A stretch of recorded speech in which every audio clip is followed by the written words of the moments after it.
The plea in the storm. The blizzard howled across the Wyoming mountains as if the sky itself had opened its lungs to cry. The snow fell in sheets, carried sideways by the wind, blinding any soul fool enough to travel. Most men had long since shuttered themselves indoors with their stock, waiting out the storm. But not Caleb Morgan. The rancher pulled his old wool coat tighter around his shoulders as he trudged back from the barn. He had just finished securing the cattle, throwing extra hay into the troughs, and making sure the weakest calves were pulled into the shelter. He was no stranger to harsh winters. Solitude and storms were about the only companions he had left after his wife and infant son had been buried years ago under the same frozen earth he now walked upon. Caleb had sworn off people, love, and anything resembling family.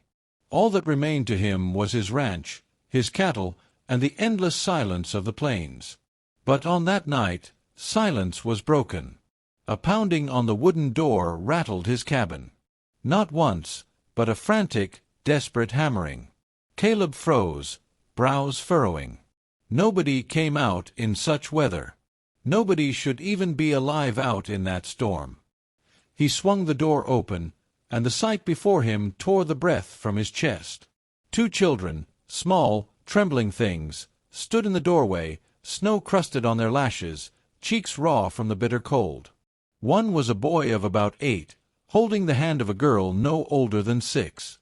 Their clothes were threadbare, their boots nearly split, and their lips were blue from cold. "Please," the boy gasped, his voice breaking.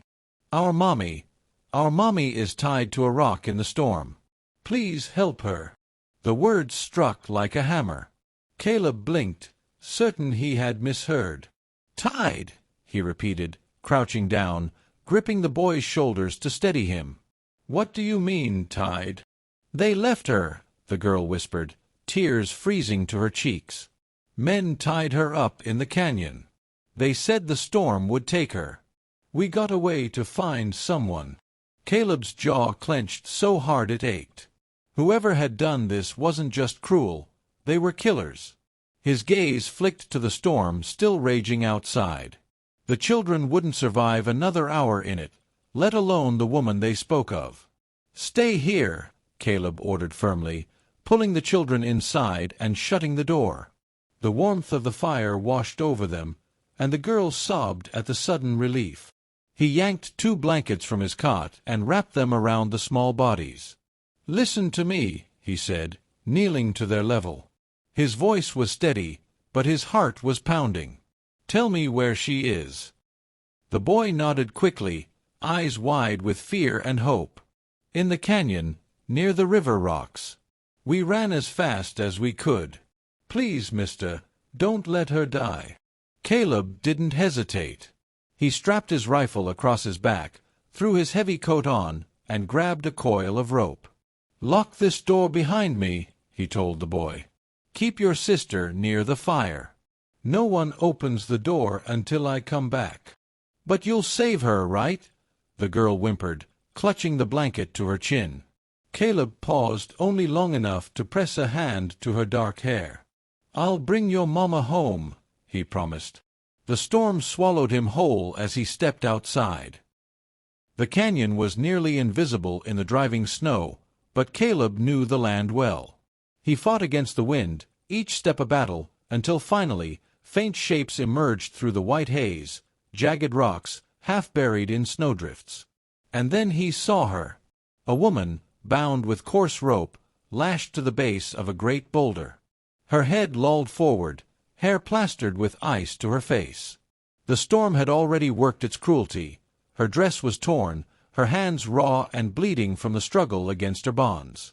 Caleb rushed to her, falling to his knees in the snow. "Ma'am," he barked over the wind, tugging at the knots. His fingers burned from the cold, but he pulled with all his strength until the ropes gave way. Her body collapsed against him, limp and frighteningly light. Her skin was ice. Her breaths shallow. "No, no, stay with me," Caleb muttered fiercely, lifting her into his arms. He threw his coat around her and staggered back the way he'd come, forcing his body to carry the burden through the storm. By the time he reached the cabin, His muscles screamed and his vision blurred, but he didn't stop until he laid her carefully on his cot beside the fire. The children scrambled from the hearth. "Mommy!" they cried, clutching her hands, kissing her face. Caleb's heart twisted at the sound.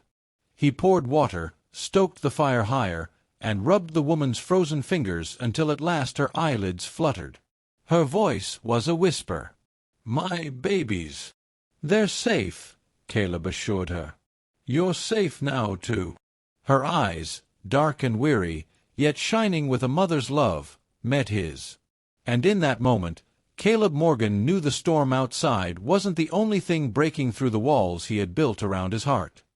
A father in the making expanded. The storm did not break easily. For 3 long days, the wind screamed around Caleb's cabin, pressing snow against the shutters and burying the fences so deep they nearly vanished. Inside, the world became small, just 4 walls, the glow of a fire, and the fragile breath of survival. Caleb had patched the woman's wounds, warmed broth on the hearth, and coaxed her back from the brink of death. Her children hardly left her side, clutching her hands even as they dozed, afraid she might vanish if they let go. Caleb gave them privacy when he could, but his heart twisted whenever he looked their way. He had once held a family in his arms, too. Once known the warmth of a woman's voice, the giggle of a child tugging at his beard. And once, in a cruel winter not unlike this one, he had lowered them into the frozen ground. He thought those memories dead. But now, watching Bo and Lien cling to their mother, hearing the faint lilt of her accent as she whispered lullabies to soothe them, Caleb realized the past still lived inside him, and maybe, just maybe, it was stirring again. The woman's story. By the 4th day, May, her name, as he learned, could sit up properly on the cot.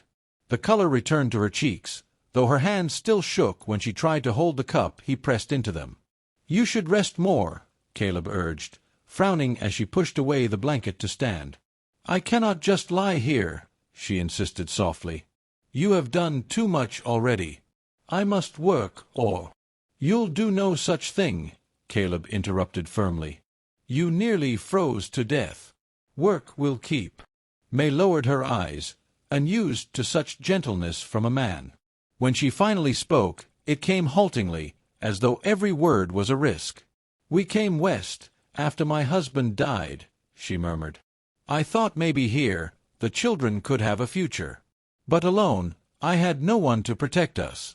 No one wanted to hire a Chinese widow with 2 mouths to feed. Then those men, they offered shelter, food. I thought maybe they were kind. But when I refused their hands, their touches—" Her voice broke. Lien pressed herself against her mother's side, and Bo's small fists clenched. "They called her useless," Bo blurted angrily, glaring into the fire. "They said she was just another Chinawoman. Then they tied her up." His lip trembled, but his eyes burned. "They wanted her gone." Caleb's hands tightened around his mug. He didn't trust his voice, so he said nothing. But inside him, an oath took root like iron in the soil.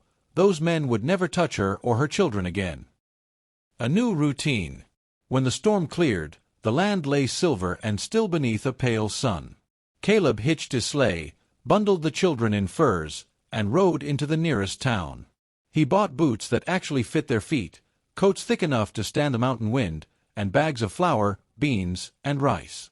The storekeeper watched him with raised brows. "Didn't know you had young uns, Morgan," he remarked. Caleb only gave him a steady look. "They're mine now." The word surprised even Caleb, but once spoken, they settled on his tongue with a strange, solid truth.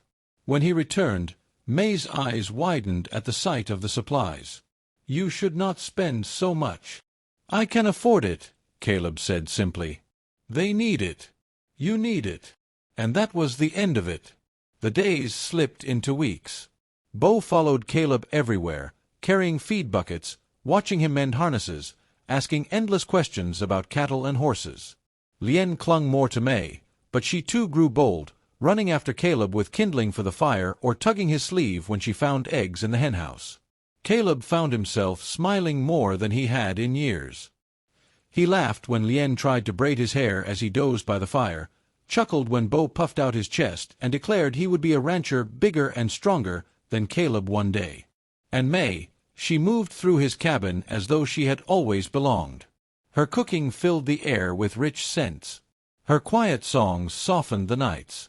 Her careful stitching mended not just torn clothes but something in Caleb's chest he thought could never be repaired. The town's eyes.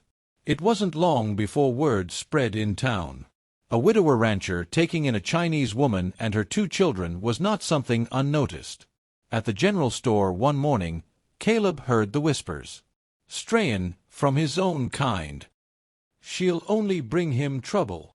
Those kids don't belong here." Caleb turned slowly, his eyes hard as steel. "They belong with me," he said, his voice low, carrying the weight of warning. "Any man who thinks otherwise can say it to my face." No one did, but the stares followed them whenever he hitched the wagon and brought May and the children along. May lowered her eyes, shoulders tense, but Caleb placed his hand gently at her back as they walked. "You ain't alone," he told her, loud enough for others to hear. And something in her face softened with gratitude. The children's hearts. One evening, when the fire had burned low, Bo padded out of his bed and sat beside Caleb. Are you going to send us away when spring comes?" the boy asked, his voice barely above a whisper. Caleb felt his chest tighten. "No, son. I'm not." Bo studied him, searching his face for truth. "Then, can I call you Papa?" The word hit Caleb harder than any bullet. He swallowed past the lump in his throat and placed a big hand on the boy's small shoulder. "You can call me whatever you want," he said thickly. Bo smiled, the first true, unguarded smile Caleb had seen from him, and threw his arms around Caleb's neck. From that night on, Lien called him Papa too, without hesitation. A promise by firelight. Late one night, after the children slept, Caleb and May sat by the fire. Silence stretched between them, comfortable but heavy with unspoken things. "You've done so much," May said softly. "For them. For me." "I only did what any man should," Caleb muttered. She shook her head. "No, not any man. Many would have left us. Many did.